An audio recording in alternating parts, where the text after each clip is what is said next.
This lecture covers a couple of topics that are in the book. Primarily, I'll focus on dimensional splitting methods as a way to extend one-dimensional numerical methods to 2 or 3 space dimensions, and that's covered in Chapter 19. But I'll also talk some about the material that's in Chapter 17 on using similar fractional step methods for handling source terms. There's a lot of similarities between these ideas. And we'll talk about a couple of different splittings, often called the Godunov splitting or the first order splitting and the second order Strang splitting, and then make some comments about cross derivatives in 2D hyperbolic problems that will be useful also when we start looking at unsplit finite volume methods.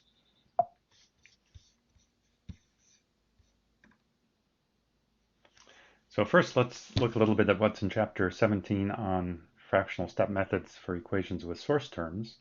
So when we talked about deriving conservation law, we saw that if we have some process that's going on everywhere within a cell and not just represented by fluxes at the boundaries, then we get a conservation law that has an additional source term added to it.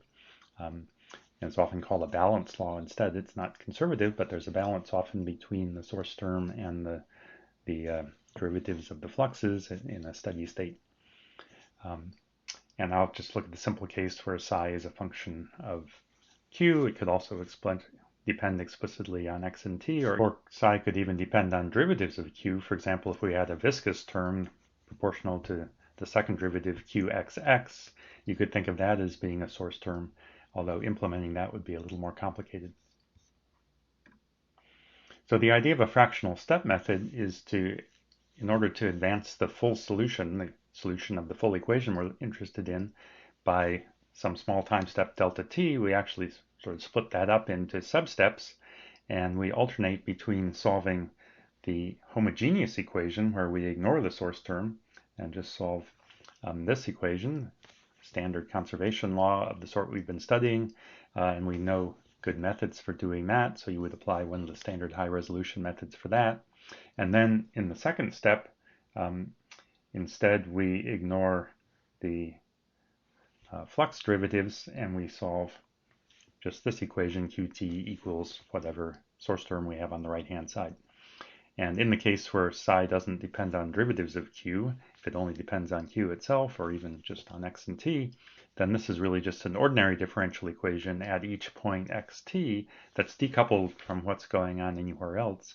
And so you can think of implementing this by applying an ODE solver in each grid cell. So you would first take a step with the high resolution method, and then you would take a step applying your ODE solver within each grid cell. If we had viscous terms and second derivatives, then this would actually be a parabolic equation, and all of the grid cells would be coupled, and you'd probably have to use some implicit method to advance that. We're not going to go into that, but you could apply the same sort of idea to solve a viscous conservation law.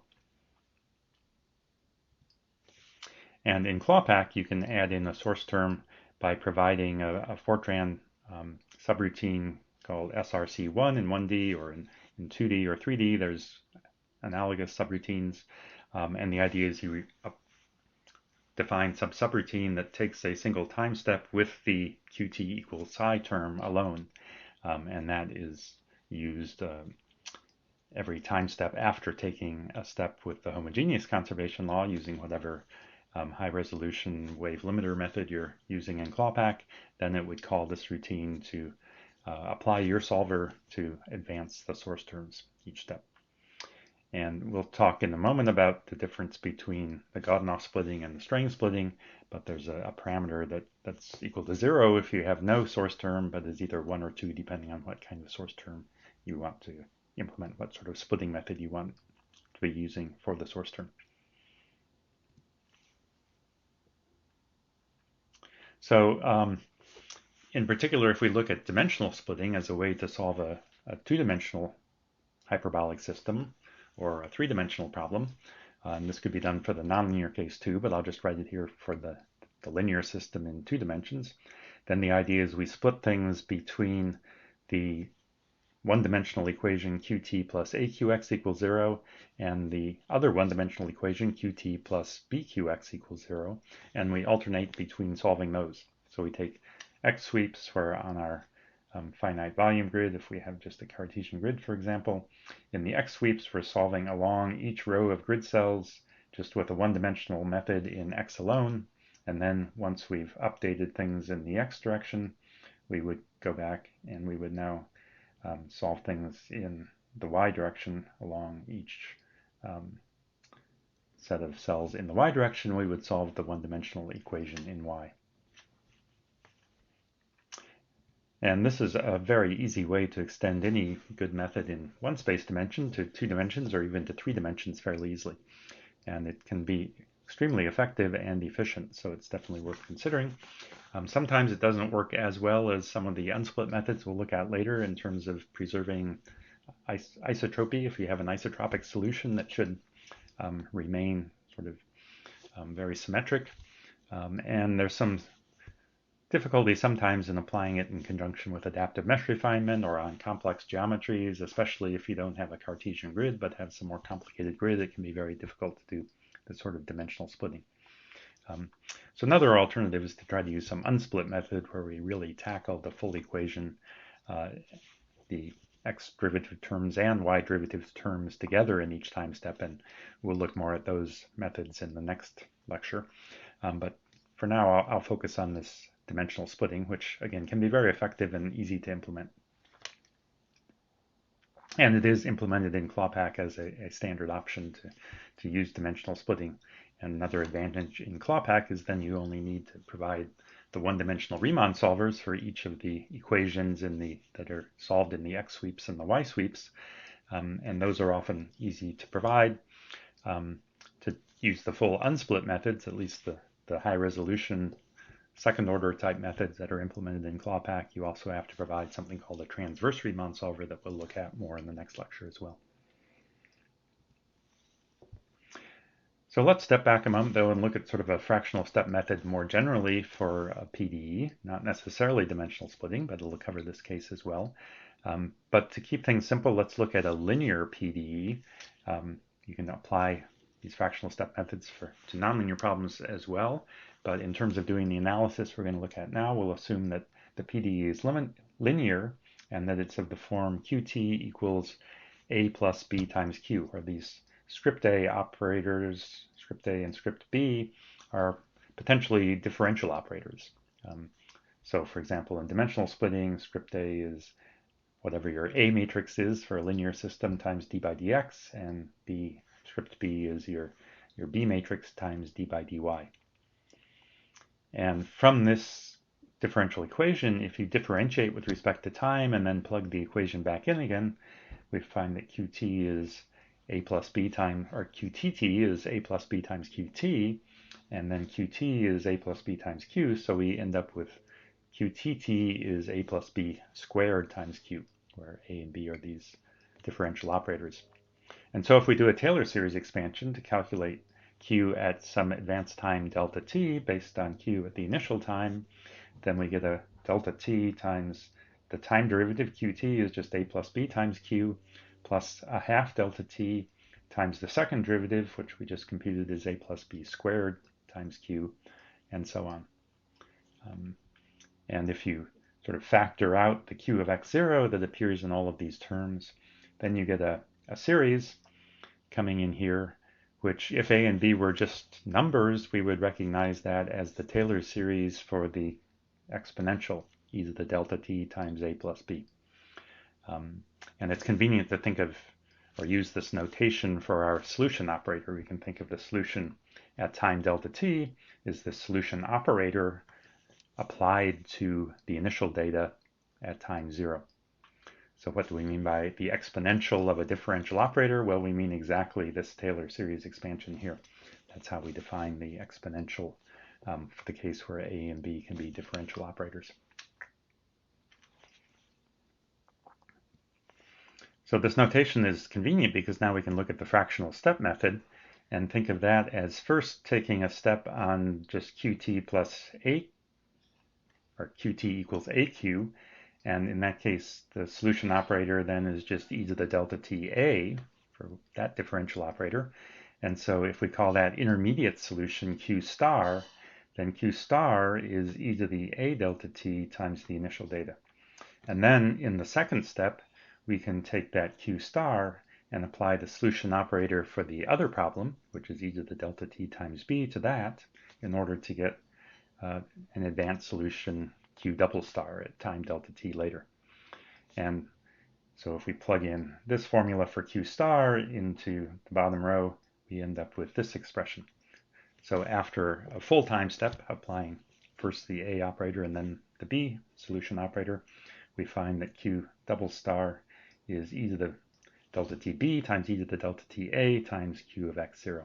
Whereas the true solution, time delta t later, is this expression up here, which is e to the delta t times a plus b. And again, if a and b were just numbers, then those two would be equal. The product of the two exponentials would be the exponential with the sum and the exponential. But that's not necessarily true when we have differential equations, or differential operators, or even if a and b are matrices rather than scalars. So let's take a closer look at that.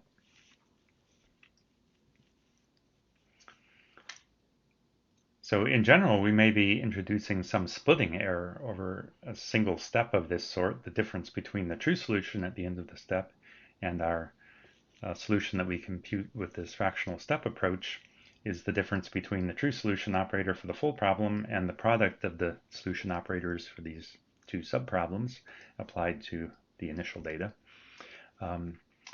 And if we look at this Q star, which we saw we could write as the exponential e to the delta tb multiplied by the exponential e to the delta ta times Q of x0, writing those exponentials out again in terms of Taylor series, then we can combine these Taylor series term by term. We can multiply things out, and what we find is that there's an identity matrix, and then there's delta t terms that we pick up an a delta t and a b delta t times the identity, which give this term.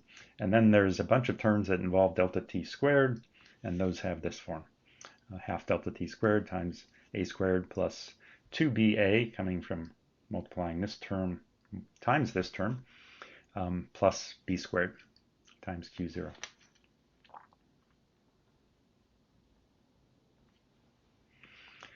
And so if we compare this to the true solution operator, remember the true solution operator, this e to the delta t a plus b, it has a Taylor series expansion that looks very similar to this, except instead of this term, it has a plus b squared, which is equal to a squared plus ab plus ba plus b squared. So instead of the 2ba that comes out of this split formulation, we should really have ab plus ba. And again, if these are just scalar numbers, then those two a and b commute, and ab plus ba is equal to 2ba. But if they're matrices or if they're differential operators, then they may not commute. And that's the case in which the splitting does not give exactly the right solution.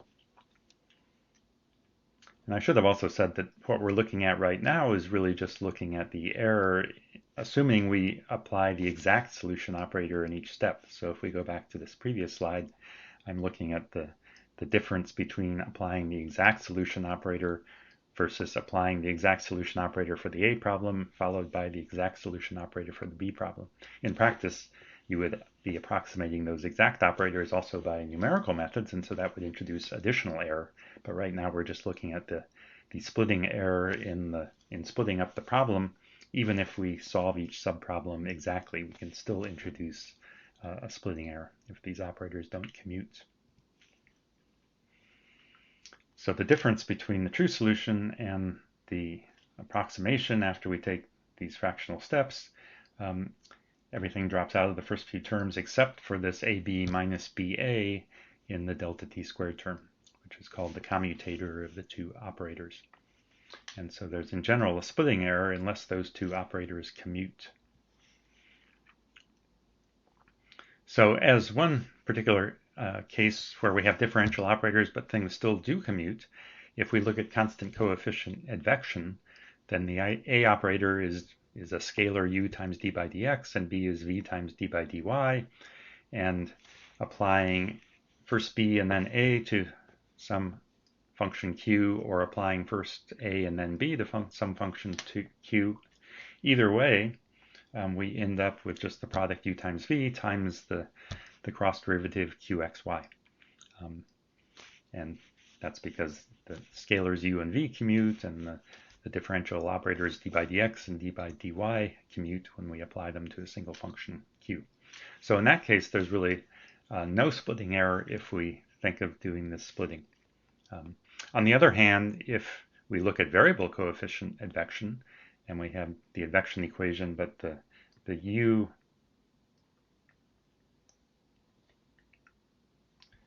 we have the advection equation, but the u and the v in these operators varies with x, then when we apply first b and then a to q, then we're first taking v times dy dq dy, and then we're applying u times d by dx to that. So the d by dx operator is applied to this product v times dyq.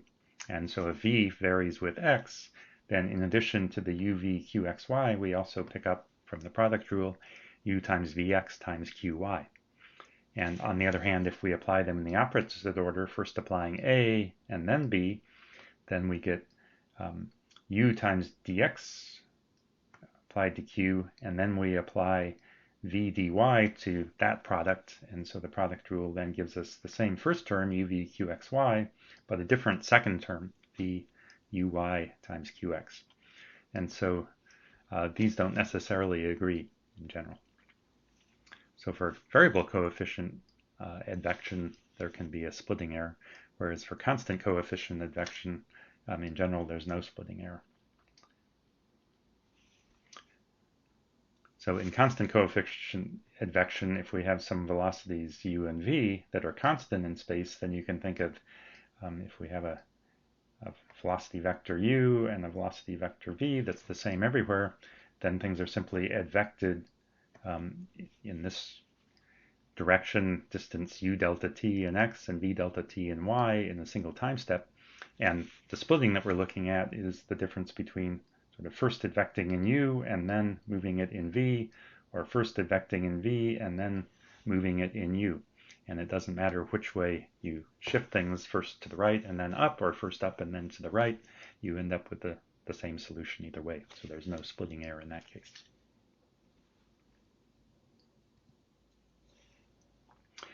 But in general, there is a splitting error with varying coefficients. There's also a splitting error for acoustics or gas dynamics or shallow water equations or any system of equations, most systems of equations anyway, because the matrices A, B that are in differential operator now instead of the u and v in the scalar case, the matrices A and B that are the coefficient matrices, say for the acoustics, they would be the coefficient matrix in the x direction and the coefficient matrix in the y direction, and those matrices do not commute in general, and so there's an error that's introduced there even in the constant coefficient case.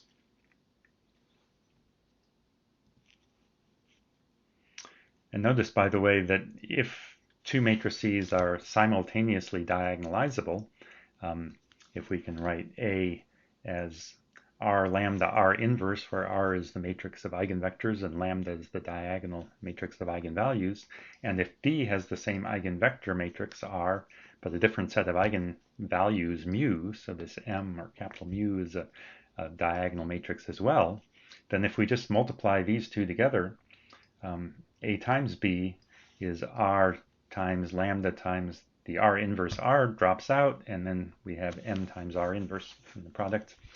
But lambda times M is the product of two diagonal matrices, and diagonal matrices always commute. So the product lambda times M is the same as M times lambda. And that, again, if we insert now R inverse R, the identity matrix in here, that is just B times A. And so we can see that if we have simultaneously diagonalizable matrices having the same eigenvector matrix, then the matrices commute. And conversely, you can show that if you have two diagonalizable matrices A and B and they commute, then in fact they're simultaneously diagonalizable and they have the same set of eigenvectors. And so, as we talked about in the last lectures, if we have a sort of isotropic set of PDEs like acoustics or gas dynamics or shallow water equations where we expect waves to be going in all directions and not just in a few directions, then we cannot expect the matrices to be simultaneously diagonalizable. They'll have different sets of eigenvectors, and that means also they do not commute. And so there will always be a splitting error if we try to split things up into solving only in x and then solving only in y, which makes sense because we would be sort of ignoring all of the other directions when we do that, at least over a single time step. Nonetheless, you can still use splitting methods quite effectively if you have a small enough time step, because you're doing this alternation every time step, and so after many time steps you can certainly be properly modeling the flow in other directions. But in each time step, in addition to the numerical errors in whatever method we're using, we will also have a splitting error introduced by the fact that the matrices don't commute. So to review again, when we look at the difference between the true solution and the fractional step solution after a single time step, when we use this sort of splitting, we ended up with an error because of the fact that in general this term does not agree with the correct term from the Taylor series expansion if the operators A and B don't commute. And the reason that we got 2BA here rather than AB plus BA is because of the order in which we've done things, where we first applied the A operator and then applied the B operator. And so when we look at these products, we have products that involve powers of B times powers of A, but not the other way around. If I'd done the fractional steps in the other order and first applied the A solution operator, first applied the B solution operator and then the A solution operator, then instead of 2BA in here, we'd have 2AB. It would be in the opposite order, but it still wouldn't be the right thing. However, there's a simple modification of this that does much better by sort of splitting up this product into an additional term. This is what's called the Strang splitting, where you advance the PDE over time step delta t by first taking half a time step on the A problem, and then a full time step on the B problem, and then another half a time step on the A problem. And if you do that, then you get something that's formally second order accurate, because then we're looking at this sequence of operators being applied one after the other rather than the true solution operator. But if you write out the Taylor series expansion for each of these three terms and then take products, then because there's an expansion in A followed by an expansion in B followed by an expansion in A again, you can actually pick up the correct term in the second order term at least. Turns out you can't get the full Taylor series. You still have in general errors that are order delta t cubed unless the two operators commute, but it gives you one higher order of accuracy formally in each time step. So this Strang splitting is sometimes used, although in practice it doesn't really seem to make that much difference. If you use the first order splitting, which is also sometimes called the Godunov splitting, it was also introduced by Godunov originally, then after doing this over many steps, if we're going up to some fixed time, then we may need to do this over n steps, for example. And then the solution after n steps, we start with our initial data, and if we apply this sort of Strang split operator repeatedly over and over again, n times, then we can write the whole product out like this. But now if we sort of regroup things and group the A e to the 1/2 delta t A from the end of one step with that from the beginning of the next step, and do that everywhere, then these solution operators combine into just e to the delta t A, and then what you see is that you're really just alternating between e to the delta t A and e to the delta t B, except that at the very beginning and the very end there's some half steps in A. But when you put it all together, you end up with basically iterating with the first order splitting, except at the very beginning and the very end. And you can show that really, the difference between that and just the Godunov splitting is really only order delta t squared, because the change is only in one time step at the beginning and the end. So even the Godunov splitting turns out to look second order accurate after you take a fixed number of time steps. And it's often easier to apply boundary conditions and other things, as well as being computationally less expensive to just do the Godunov splitting rather than doing this Strang splitting, which requires 3 solves in each time step rather than only 2. So in general, we don't really recommend doing the Strang splitting in CLAWPAC, although it's implemented, but it's better generally just to use the Godunov splitting, the first order approach. Okay, so here's an example of this sort of theory applied not to dimensional splitting, but to a source term on a conservation law in one space dimension, a simple advection-reaction equation, where we have constant coefficient advection together with a source term. Here's the constant coefficient advection together with a source term that's just minus some beta of x times q. So if we ignore the source term, we just have constant coefficient advection. We know how that behaves. The source term alone, if we just had qt is minus beta q, that would give exponential decay of the solution. When you put it together, you can easily show that along characteristics, the characteristics being those for the advection equation, along those characteristics, the time derivative of q along a characteristic is just minus beta evaluated at the point on the characteristic times q. So you're getting exponential decay along a characteristic as q propagates, but the decay rate is typically changing with time if beta is a function of x.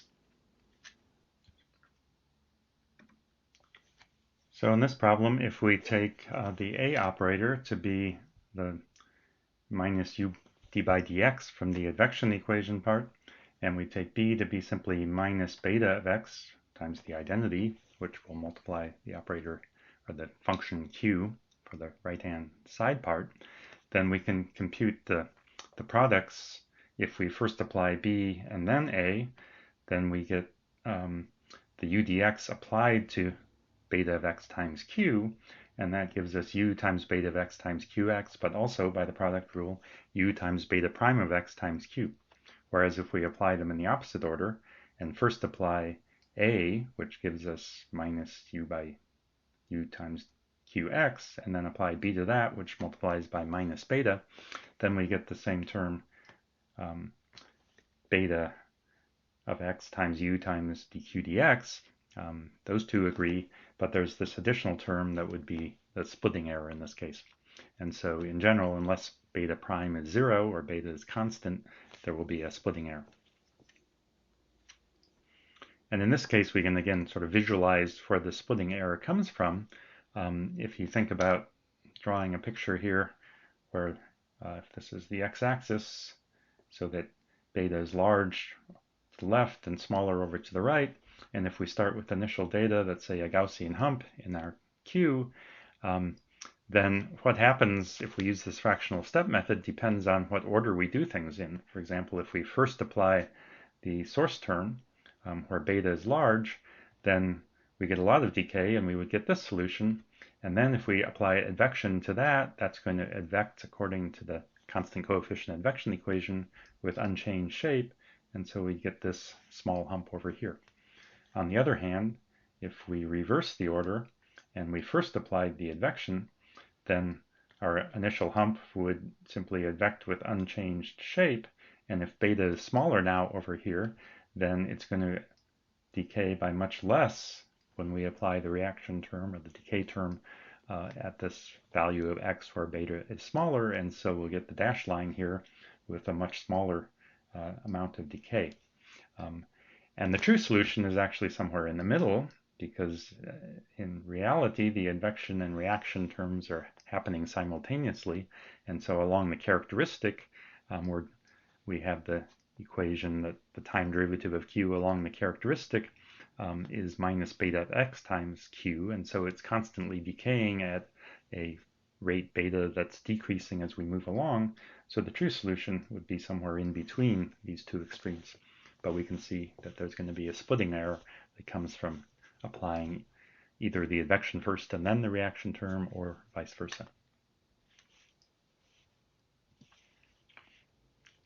Okay, so finally I'd like to go back to the case of dimensional splitting and make a couple comments on the sort of cross-derivative terms that come in here. That's going to be important also when we look at unsplit methods in the next lecture.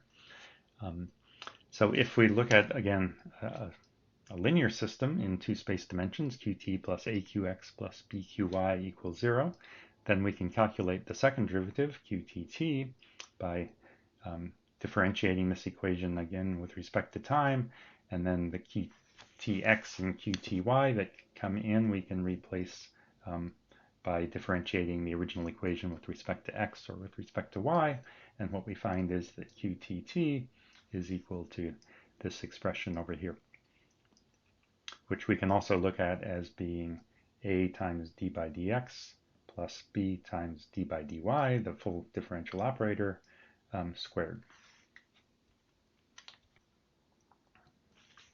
So if we use this now in a Taylor series expansion to get the solution q at time t plus delta t, that's q at the original time t plus delta t times qt plus a half delta t squared times qtt, and then plugging in qt from the differential equation and qtt that we just calculated here, we end up with this Taylor series expansion. And here I've just rearranged it so that it's clear that we have some terms that involve x derivatives that look like exactly what we'd get if we were just doing the Taylor series expansion for the one-dimensional equation in x. And then there's some other terms that involve only the y derivatives that would be exactly what we get in our Taylor series expansion if we were only solving a one-dimensional equation in y. But then there's also these cross-derivative terms that involve qyx and qxy, and the products of these matrices AB and BA. So it's important to capture those terms as well in the numerical method. Now, first you might think when we do a fractional step method where we're only solving problems in x, 1D problems in x with our numerical method in the x direction, and then we're only solving problems in y with our numerical method in the y direction, those methods, if they're second order accurate methods or high resolution methods, they would be bringing in the second order derivatives in x in the first set of sweeps or in y in the second set, but we don't explicitly model these cross derivatives.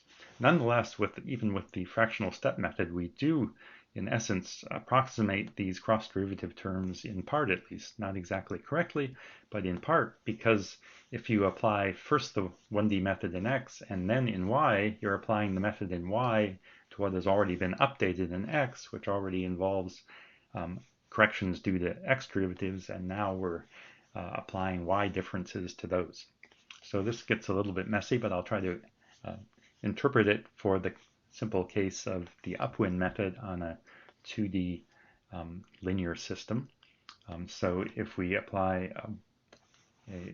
and here I guess I've switched the order just to make it interesting. So in the first step, I'm going to update in the y direction, and that gives us q star by taking q at time n and applying a first order Upwind method in the y direction. And remember, the Upwind method we can write in terms of the matrix B plus that has only the positive eigenvalues of the B matrix times differences in the y direction based on qij and the cell below it. And the B plus corresponds to the upward going waves. And then B minus would be the the matrix gotten by taking only the negative eigenvalues and zeroing out the positive ones, and that would be applied to the difference qij plus 1 in the cell above minus qij. That would correspond to the downward going waves that are entering the cell qij. So in the first step, we would apply that's just the Upwind method in the usual form, but for the equations in the y direction. And then the second step here is exactly the Upwind method in the x direction. That would then be applied based on splitting the matrix A into positive and negative parts. And I highlighted one term here in blue because it gets messy, but we'll focus on one term and what happens when we combine these two steps. So if we look at taking the full step now and going from qn to qn plus 1, then to calculate that, we have to take the q stars that appear in here and replace them with this entire expression here. So there'll be a lot of terms that come out, but one term, if we look at the blue term up here in particular, so we're just going to look at this delta t over delta x times a plus times the difference in q star, but then I'll replace this q star by the expression at the top, and I'll replace this other q star, which is at cell I minus 1j, one cell to the left, we'll replace it by the same expression, but with I replaced by I minus 1. And that's what we have here. So that one blue term gives rise to all of this. And this includes a lot of terms, but one term in particular that's here is delta t a plus times another delta t times b minus times the jump in q in the y direction. And then there's also another term that involves a plus, also with the delta t over delta, there should be a delta t over delta x there as well, times another delta t over delta x times b minus times, again, a jump in the y direction, but now applied one cell to the left in the x direction. So when you just take those terms and combine them together, they should all have a delta t over delta x squared. And in this case, for this particular set of terms, we would have the a plus times b minus matrix multiplying this difference, which came from here, but also this difference, which came from here. And those four terms, if you think about where the stencil for those four terms, that's really approximating the mixed derivative qxy if we adjust the coefficient out here to include some delta y terms. So these terms give rise to one part of the cross derivative term a times b times qxy. And it's the part that corresponds to waves that are moving to the right in the x direction and upwards in the y direction. And there would be another set of terms coming in here that come from a plus times b plus, which would correspond to the terms, the waves that are moving to the right in x, but also upwards in y. And then there would be two more sets of terms like those corresponding to this term, a minus times the jump in q star in the x direction. And again, replacing the q stars by the expressions up above, we get terms that involve a minus times b plus and a minus times b minus. And they'd all be approximating those matrices times this mixed cross derivative qxy. So we can think of this as sort of splitting up the matrix a times b into four different matrices, a plus b minus that we see here, but also there'll be an a plus b plus term, and then coming from this there'll be a minus b minus and a minus b plus terms as well.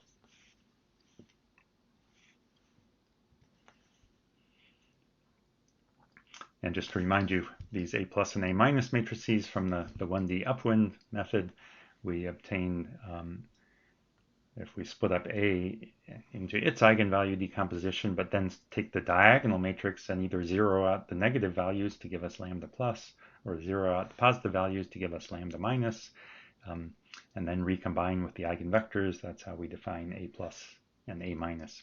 And we would do the same thing for the B matrix in the other direction. And in 2D, the unsplit generalizations that we'll look at in the next lecture use, again, the same sort of notation. And what we'll see is that we'll need to, in general, split up A times B in terms of A plus plus A minus times A B plus plus B minus, and that will give us all of these terms that we were just looking at on the previous slide. But then in the full Upwind method, we also want to look at the product in the other order, B times A, and that will be split up into these four matrices. And we'll see in the unsplit method that we can handle each of these terms sort of separately in the Upwind direction in the appropriate way to give us a good generalization of the Upwind method to 2 dimensions. In the simple case of scalar advection, constant coefficient advection, then these A and B matrices become just scalars u and v, and in that case, for example, if u is positive and v is negative, then out of these four terms here, we only have one that's non-zero, because u plus times v minus is non-zero, but all of the others, like u plus times v plus and so on, are all zero. And so uv and vu are both just equal to u plus and v minus, and so The Upwind method simplifies quite a bit for the scalar advection case. There's only one term in each of these products that we have to worry about. But for something like linear acoustics, we'll have to look at all of these terms and handle them properly. So we'll look at that further in the next lecture.